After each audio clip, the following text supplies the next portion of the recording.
Há um momento, voando para o norte a partir de Delhi, em que as nuvens se dissipam e o horizonte deixa de ser plano. Picos brancos se elevam como ondas congeladas, estendendo-se além do alcance da vista. É então que você percebe. O Himalaia não é apenas montanhas, é um mundo à parte. Estendendo-se por mais de 2.400 quilômetros, através de 5 países, Índia, Nepal, Butão, China e Paquistão, o Himalaia é a cordilheira mais alta da Terra.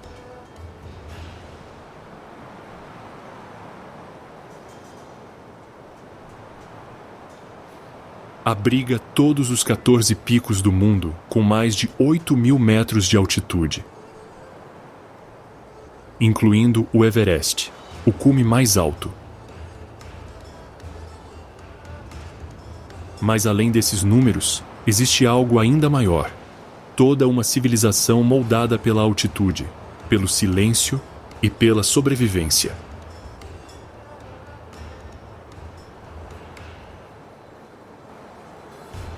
A cordilheira forma o que os geógrafos chamam de fronteira viva. Não uma barreira, mas uma ponte entre culturas. Dos desertos de Ladakh às selvas de Arunachal, Pradesh, cada vale fala uma língua diferente, pratica um culto diferente e mede o tempo através de seu próprio ritmo de estações e rituais. Em termos geológicos, o Himalaia é jovem, ainda em ascensão, enquanto a placa tectônica indiana continua a se deslocar sob a Ásia. Mas para os povos que ali vivem, ele é eterno. Rios que sustentam quase 2 bilhões de vidas, o Ganges, o Indo e o Brahmaputra, nascem de suas geleiras. Religiões inteiras encontram sua origem entre esses picos. O Kailash do hinduísmo, o Lumbini do budismo, o Hemkund Sahib do sikhismo. Cada crista e ravina carrega uma história que une terra, espírito e sobrevivência. Para os viajantes, o Himalaia não é um único destino, mas sim 1000 jornadas. Você pode fazer trilhas por florestas de rododendros em Sikkim, atravessar pontes suspensas no Nepal, meditar em mosteiros à beira de penhascos no Butão, ou acampar sob um céu estrelado que parece tão próximo que dá para tocar. No entanto, mesmo o visitante mais preparado logo aprende que o Himalaia determina até onde você vai e a que velocidade. A 1.400 metros acima do nível do mar, o ar em Katmandu carrega um leve aroma de incenso e poeira, uma mistura do sagrado com o cotidiano. Em algum lugar entre rodas de oração girando e motocicletas serpenteando pelas ruas estreitas, você percebe que é aqui que toda a jornada pelo Himalaia realmente começa. Durante séculos, o Vale de Katmandu foi o coração pulsante do Nepal, uma encruzilhada entre a Índia e o Tibete, entre mercadores e monges, entre mito e geografia. Muito antes da chegada dos alpinistas com seus tanques de oxigênio e jaquetas de plumas, este vale era o centro por onde passavam as caravanas de sal e os comerciantes de seda a caminho das fronteiras mais altas do mundo. O vale não é apenas uma cidade, mas um mosaico de 3: Katmandu, Patan e Bhaktapur, cada uma com seu próprio ritmo e alma. Juntas, elas formam um museu vivo da civilização Newar, onde templos, pátios e pagodes ainda exibem as intrincadas esculturas em madeira de artesãos, cujas famílias estão aqui há mais de 1000 anos. Comece pela Praça Durbar, o coração histórico de Katmandu, um patrimônio mundial da Unesco que dá a sensação de entrar em uma cápsula do tempo. Em meio a pátios de palácios e telhados em camadas, pombos se dispersam enquanto sinos ecoam dos santuários. O Palácio Hanumandoka, que outrora foi lar dos reis Malla e Shah do Nepal, ainda observa a praça com uma espécie de autoridade silenciosa. A poucos quarteirões dali, o bairro de Tamel pulsa com uma energia diferente, o ritmo do viajante moderno. Lojas de artigos para trekking, cafés e pequenas livrarias vendem mapas, cachecóis de lã de iaque e sonhos de escalar o Everest. É caótico, colorido e, de alguma forma, reconfortante. O tipo de lugar onde um guia Sherpa, um estudante e um mochileiro podem compartilhar um chá e histórias antes de seguirem rumos diferentes. Atravesse o rio Bagmati e o ruído de Katmandu diminui. Aqui fica Patan, conhecida pelo seu equilíbrio entre calma e tradição. A sua praça Durbar brilha em tijolo e bronze, e o templo Krishna Mandir, construído no século XVII, destaca-se pelas suas esculturas em pedra, que retratam cenas do Mahabharata. O coração pulsante desta cidade reside em suas oficinas. Em pátios sombreados, metalúrgicos moldam estátuas de Buda à mão, utilizando técnicas inalteradas há gerações. É também um lembrete de que o Himalaia não se resume apenas à altitude, mas também à arte, que a mesma paciência necessária para esculpir um templo também sustenta aqueles que escalam uma montanha.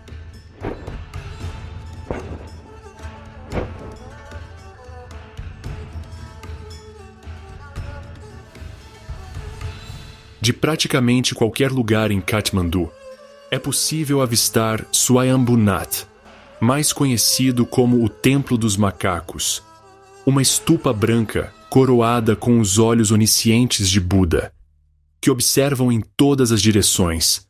As origens do local remontam a mais de 2000 anos, tornando-o um dos sítios religiosos mais antigos do Nepal. Segundo a lenda, todo o vale de Katmandu já foi um lago, o Bodhisattva Manjushri. Ao ver uma flor de lótus desabrochar no centro de suas águas, abriu as colinas circundantes com sua espada, drenando o lago e criando o fértil vale que vemos hoje. No local onde a flor de lótus se estabeleceu, surgiu Swayambhunath. Katmandu está situada a confortáveis 1.400 metros de altitude, o que a torna um local ideal para a aclimatação antes de seguir para altitudes mais elevadas. Os melhores meses para visitar são de outubro a abril, quando o céu está limpo, as temperaturas são amenas e as montanhas se destacam nitidamente. Para quem não se aventura nas profundezas do Himalaia, o voo panorâmico a partir do aeroporto Tribhuvan oferece uma experiência rara. Um voo de 1 hora que passa a uma curta distância a pé do Monte Everest, Lhotse e Makalu. É o mais perto que você pode chegar desses gigantes sem sair do seu assento. Katmandu também é a porta de entrada para trilhas nas regiões de Annapurna, Langtang e Everest. As permissões são emitidas aqui, os equipamentos são alugados aqui, e todas as trilhas, de Lukla a Pokhara, começam neste vale como seu lar logístico e espiritual. Apesar da modernização, Katmandu permanece uma cidade que equilibra o caos e a devoção. A manhã começa com os sinos dos templos. A noite termina à luz de velas e com o aroma da fumaça de zimbro. Terremotos a abalaram. O turismo a remodelou. Mas sua essência, a resiliência silenciosa de pessoas que vivem entre deuses e poeira, perdura. Em um único dia, você pode caminhar de estupas ancestrais a cafés modernos em terraços, de artesãos martelando metal sob telhados de zinco a monges, entoando cânticos sob murais centenários. Essa coexistência do passado e do presente, do sagrado e do cotidiano, é o que dá vida ao vale. Para os viajantes, oferece algo mais do que um ponto de partida, uma preparação espiritual. Antes de enfrentar o silêncio das geleiras ou a solidão dos altos passos de montanha, Katmandu ensina paciência, humildade e curiosidade, características essenciais para qualquer jornada no Himalaia.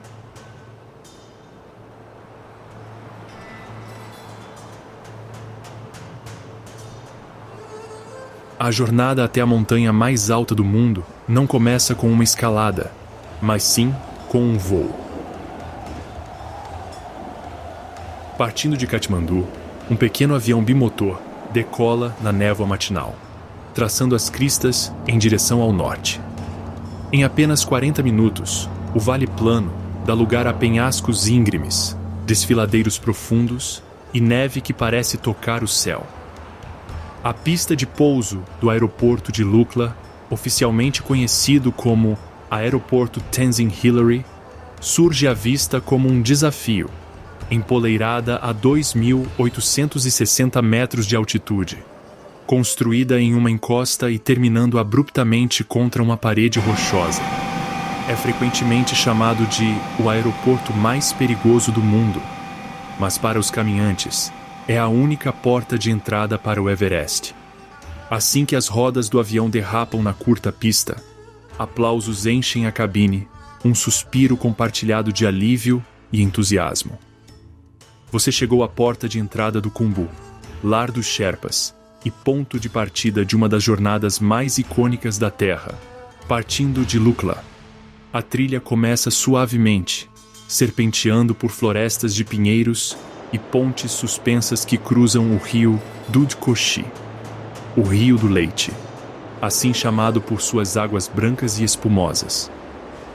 Carregadores transportam suprimentos que pesam mais do que eles próprios, e caravanas de iaques, com seus sinos ecoando pelos vales, carregam de tudo, desde sacos de arroz a botijões de gás propano. Cada curva do caminho revela novos contrastes, muros de pedra esculpidos com orações, crianças com gorros de lã correndo atrás dos caminhantes, estupas reluzindo contra o azul. Quanto mais alto se sobe, mais rarefeito fica o ar, e mais tênue se torna a linha entre peregrinação e aventura.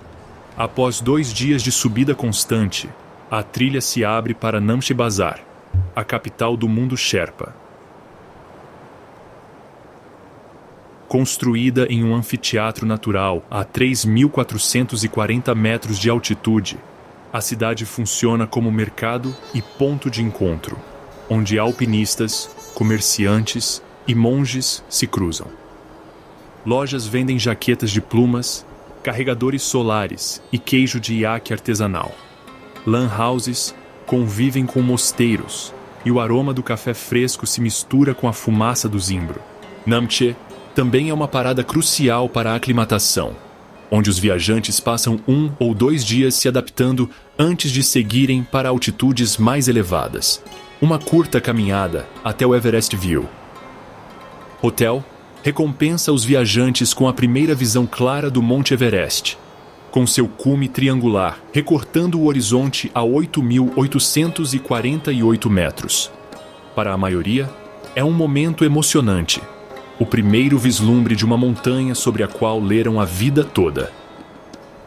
Para o povo Sherpa, o Everest é Chomolungma, a deusa mãe do mundo.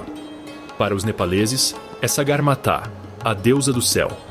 Para o resto do planeta, é simplesmente o ponto mais alto da Terra. Mas além dos números e recordes, reside uma verdade mais profunda. O Everest é tanto um símbolo quanto um cume. Representa resistência, aspiração e humildade, qualidades testadas pela própria montanha. A primeira ascensão bem-sucedida ocorreu em 29 de maio de 1953, quando Sir Edmund Hillary, da Nova Zelândia, e Tenzing Norgay, um Sherpa de Khumbu, chegaram ao topo. Ainda hoje, as expedições realizam cerimônias de puja antes de escalar, pedindo a bênção da montanha para uma passagem segura.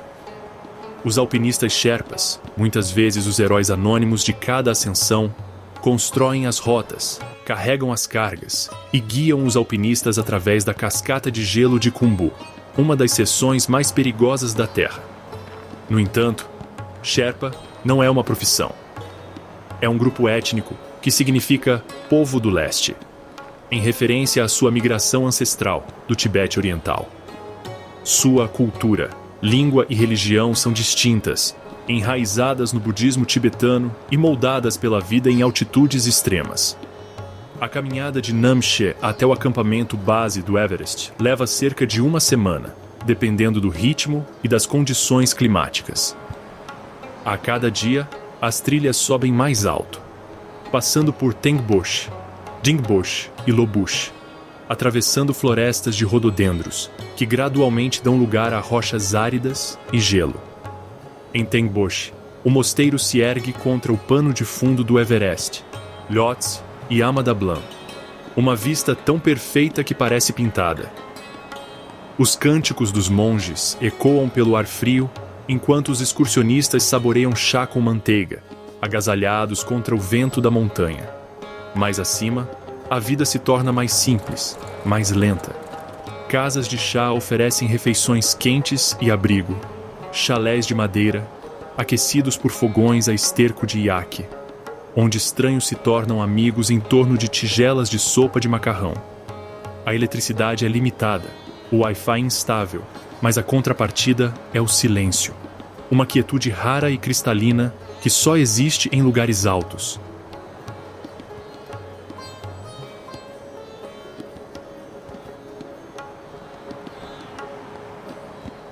Cada respiração lembra que o oxigênio é escasso aqui.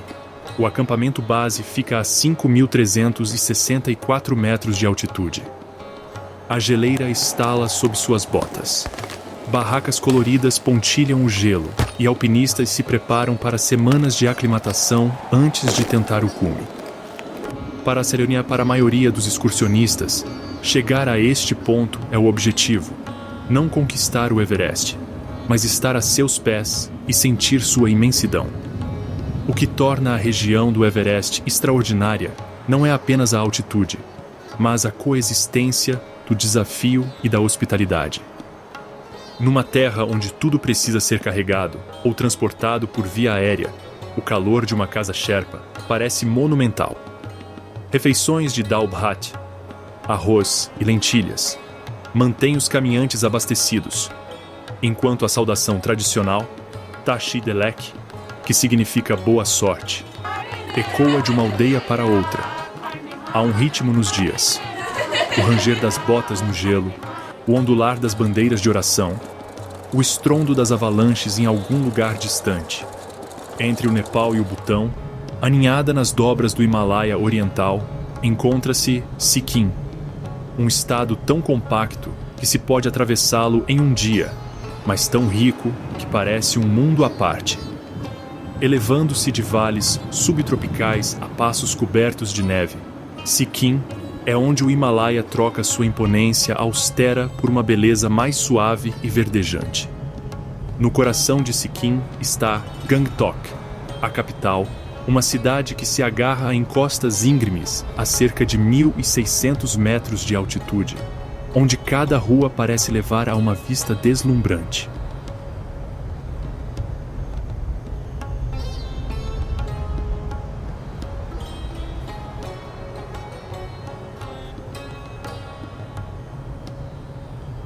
Em manhãs claras, o horizonte é dominado pelo Monte Kanchenjunga, a terceira montanha mais alta do mundo, e o espírito guardião de Sikkim.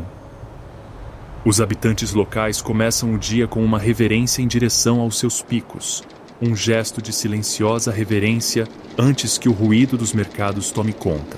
Gangtok é vibrante, mas tranquila, com bandeiras de oração hasteadas sobre cafés modernos, monges caminhando ao lado de táxis e lojas de souvenirs vendendo pergaminhos budistas ao lado de equipamentos para trilhas.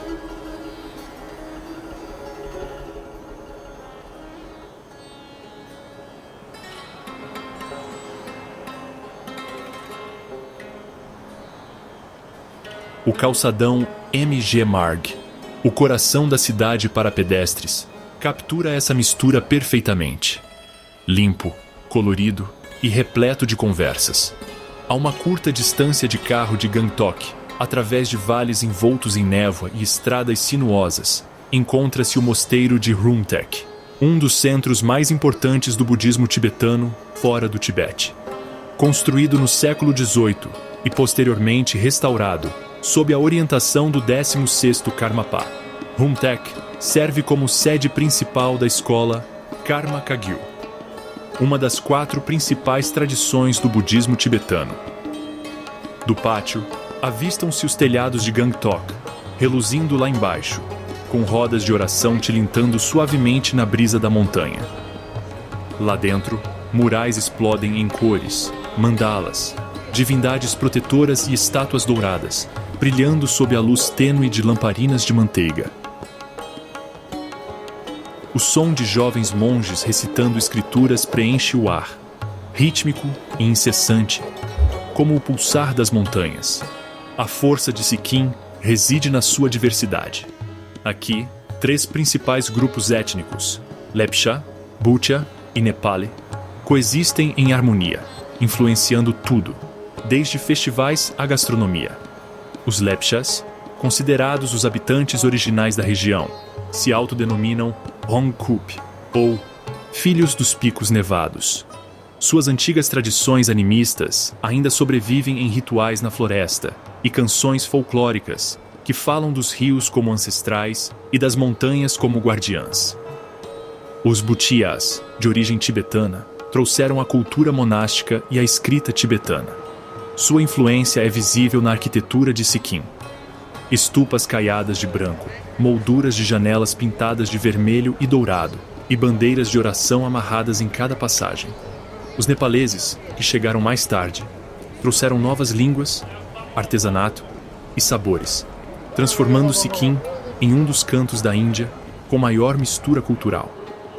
Festivais como Losar e Sagadawa transformam mosteiros em mares de cor, música e luz. Tambores ecoam pelos vales. Monges dançam com máscaras e moradores de vilarejos distantes chegam para celebrar juntos.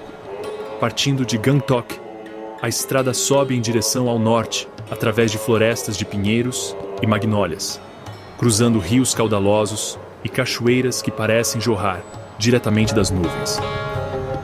À medida que se ganha altitude, o ar esfria, a vegetação rareia e bandeiras de oração substituem os postes de eletricidade.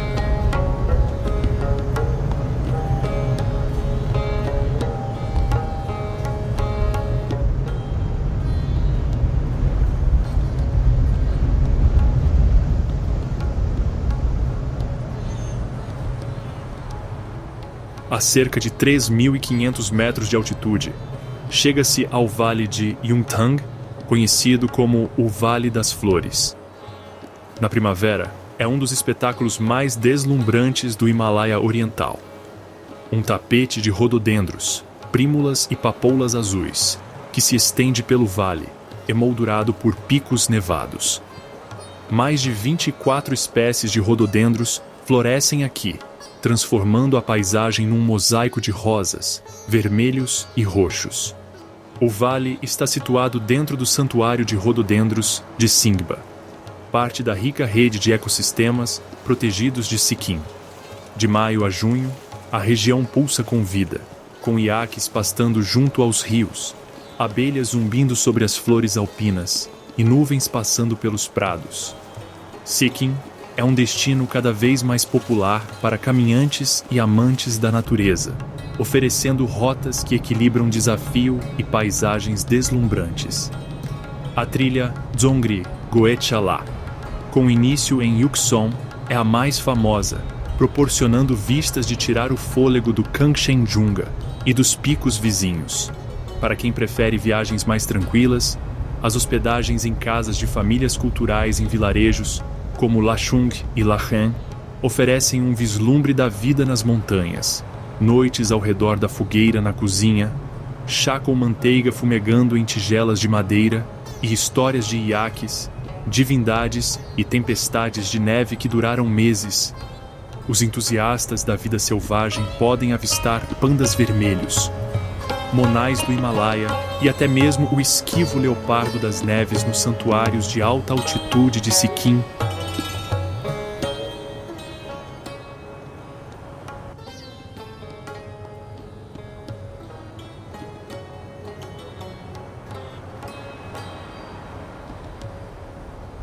Entre as dobras do Himalaia Oriental, onde as nuvens repousam como lenços de seda sobre as cristas florestadas, encontra-se um reino que mede a riqueza não em ouro, mas em felicidade.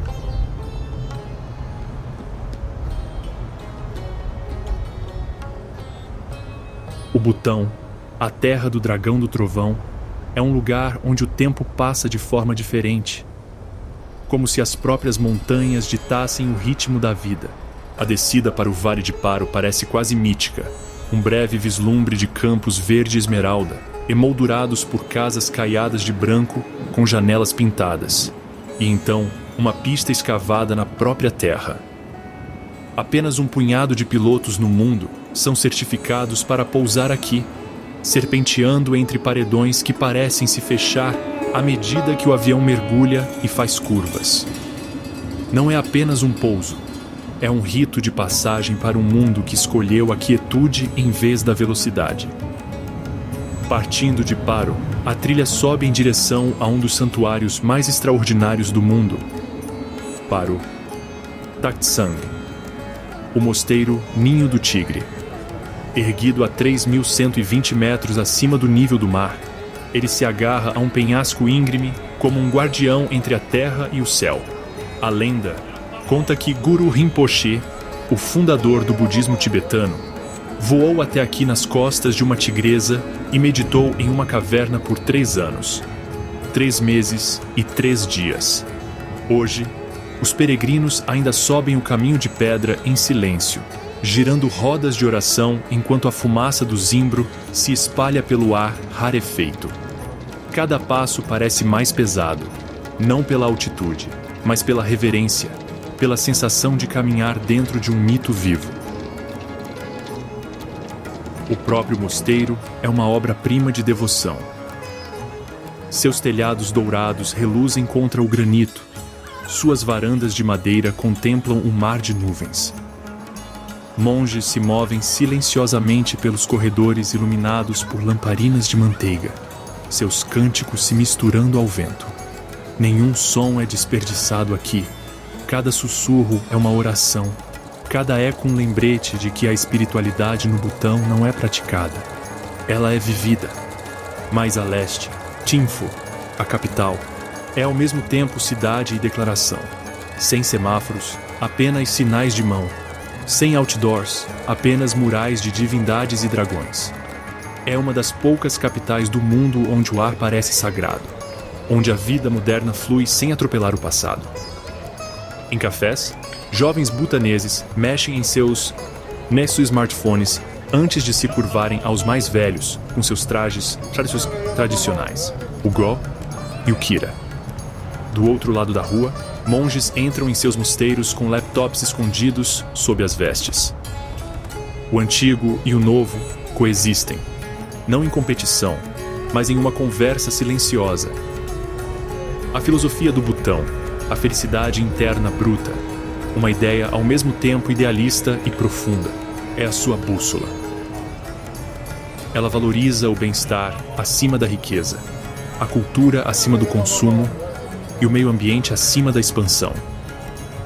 Cada visitante deve pagar uma taxa diária de sustentabilidade, uma política que limita o turismo de massa, mas garante que cada passo dado aqui contribua para a preservação. O resultado é uma pureza rara, não intocada, mas conscientemente cuidada. Continue a viagem até Punakha, a antiga capital, e a paisagem se transforma mais uma vez. Os campos em terraços brilham à luz do sol, e o Punakha Dzong, erguido na confluência de 2 rios, resplandece como um sonho em branco e dourado. Na primavera, jacarandás roxos florescem ao redor de seus muros, pintando reflexos na água. Outrora, este era o lar de reis e monges, onde coroações e debates espirituais aconteciam. Hoje, seus pátios ecoam com cânticos e o farfalhar de vestes carmesim enquanto jovens monges memorizam versos sob ciprestes centenários. Festivais, ou tessechus, irrompem aqui em cores e movimentos. Dançarinos com máscaras de seda rodopiantes transformam-se em deuses, demônios e heróis, encenando antigas histórias de virtude e ilusão. O que define o Butão não é o isolamento, mas a intenção. Ele escolheu ser pequeno, crescer lentamente, respirar profundamente. E nessa contenção reside sua força secreta. Os rios alimentados pela neve que cortam seus vales, as florestas que cobrem mais de 70% de seu território, as bandeiras de oração que levam bênçãos ao vento, tudo isso fala de um pacto entre a humanidade e a natureza. Antes que os picos se tornem áridos e a neve se transforme em silêncio, existe um lugar onde a água é venerada como a própria vida, onde o Himalaia respira não apenas nuvens, mas a criação. Este é o coração setentrional das montanhas da Índia, onde cada riacho carrega uma história, cada rocha se lembra de um hino. Tudo começa em Rishikesh, a autoproclamada capital mundial da yoga. A cidade repousa às margens das águas esmeraldas do Ganges, bem no sopé do Himalaia, um limiar entre planícies e picos, entre o material e o divino. Aqui, o ar vibra com mantras e o tilintar dos sinos dos templos. Sadhus, em vestes cor de açafrão, caminham descalços por ruelas estreitas, perfumadas com incenso e calêndulas. Atravessando pontes suspensas com nomes de divindades, como Laxmanjula e Ramjula, peregrinos, estudantes e buscadores do mundo todo se movem em silenciosa procissão. Rishikesh é mais do que um local de peregrinação, é um estado de espírito. Foi aqui que o yoga encontrou sua voz global, onde ashrams, como Parmarth Niketan e Sivananda, ensinaram respiração, quietude e equilíbrio a viajantes de todo o mundo. Mas a história do Ganges não termina aqui. Ela começa muito além. A estrada de peregrinação sobe para o norte, serpenteando por florestas de pinheiros e deslizamentos de terra, passando por pequenas cidades onde bandeiras de oração tremulam como arco-íris, desbotados.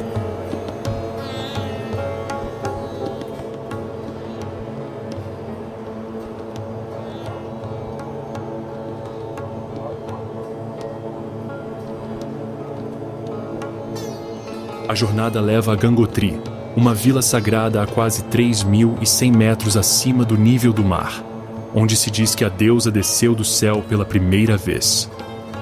Ali se ergue o templo de Gangotri, construído em granito branco, com vista para um rio tão cristalino que parece tecido de luz. No entanto, o verdadeiro berço do Ganges fica ainda mais longe, na geleira Gangotri, nascente do rio Bhagirathi. A caminhada até sua extremidade, conhecida como Gomukh, é ao mesmo tempo árdua e etérea. O ar rarefeito, a vegetação desvanece, e em breve restam apenas gelo e vento. A geleira geme e cintila, antiga, imensa, viva. A água do degelo escorre debaixo dela, formando os primeiros riachos do rio que um dia alimentará centenas de milhões de pessoas.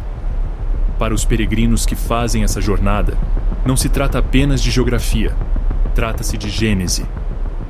O Ganges não é meramente um rio, é Maganga, a mãe, purificadora e protetora suas águas, embora nasçam nas alturas mais frias, fluem mornas com devoção. As pessoas a carregam em potes de cobre para templos distantes, acreditando que até mesmo uma única gota pode purificar o peso de vidas inteiras.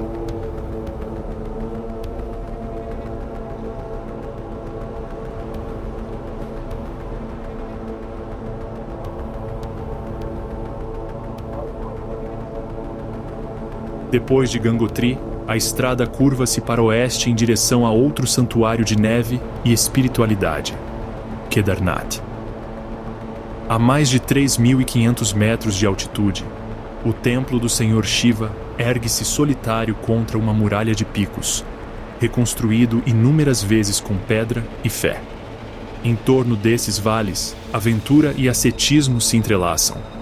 Trilhas de trekking cruzam caminhos de peregrinação.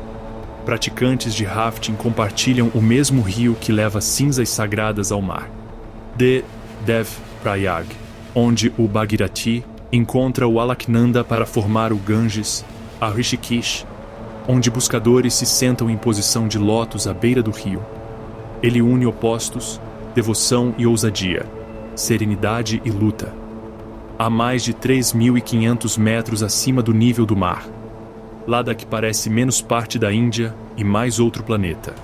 Um vasto e silencioso planalto de cristas ocres e lagos turquesa situa-se no alto da sombra de chuva dos Himalaias, onde as nuvens de monção raramente chegam. Aqui, as montanhas não têm florestas. Os rios correm em fitas prateadas e cada som, o assobio do vento, o farfalhar das bandeiras de oração, parece mais agudo no ar rarefeito. A jornada começa em Leh, a capital e o coração pulsante de Ladakh. Outrora, uma parada vital na antiga Rota da Seda, entre o Tibete e a Ásia Central. Leh ainda carrega os vestígios de seu passado comercial. Sua cidade velha se ergue em camadas ao redor do Palácio de Leh, uma estrutura do século XVII, inspirada no Palácio de Potala, em Lhasa. As ruelas estreitas abaixo são repletas de lojas de souvenirs, padarias e pousadas que atendem aos viajantes que chegam ofegantes devido à altitude. A 3.524 metros de altitude, a aclimatação não é opcional, é uma questão de sobrevivência. A maioria dos visitantes passa os primeiros dias explorando o local lentamente, caminhando pelo bazar, saboreando chá com manteiga em pequenos cafés ou observando os moradores girarem rodas de oração em frente ao Shanti Stupa, um monumento de cúpula branca com vista para o Vale do Indo. De seu terraço, toda a paisagem se revela, um mosaico de oásis verdejantes cercados por deserto marrom e picos cobertos de neve.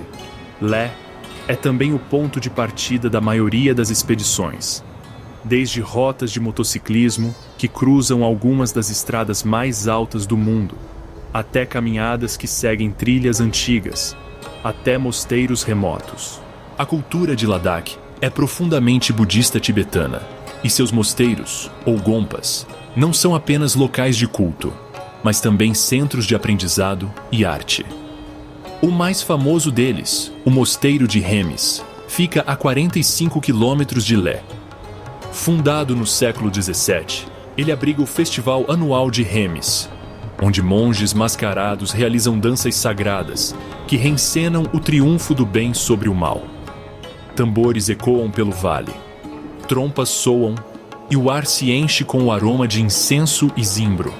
Outros mosteiros notáveis incluem Tiksey, um complexo de vários andares que espelha o Palácio de Potala em sua arquitetura, e Alti, conhecido por seus murais milenares que mesclam influências artísticas indianas e da Caxemira. Cada gompa está estrategicamente situado em uma colina ou penhasco, com vista para rios e vilarejos, sendo parte fortaleza, parte santuário. O povo de Ladakh, predominantemente de ascendência tibetana e Bauti, vive com um notável equilíbrio entre resiliência e cordialidade. No curto verão, cultivam cevada, ervilhas e mostarda, em campos em socalcos irrigados pelo degelo das geleiras. No inverno, as temperaturas despencam para abaixo de menos 20 graus Celsius e as comunidades se recolhem em suas casas, dependendo de grãos armazenados e fogueiras de esterco de iaque para se aquecerem. A hospitalidade aqui é lendária. Uma xícara de chá com manteiga é oferecida antes mesmo de você se apresentar.